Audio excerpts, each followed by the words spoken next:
Today, I'll show you a simple way to unlock your phone's screen lock or password without losing any data.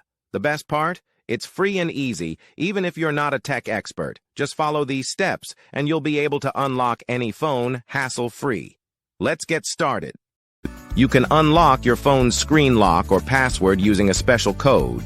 You will need to press on emergency call, and then you must enter a code.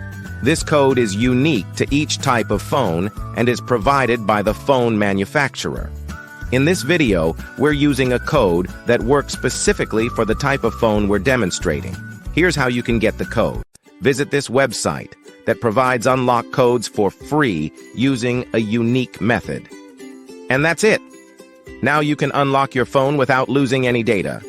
See you in the next video. Bye.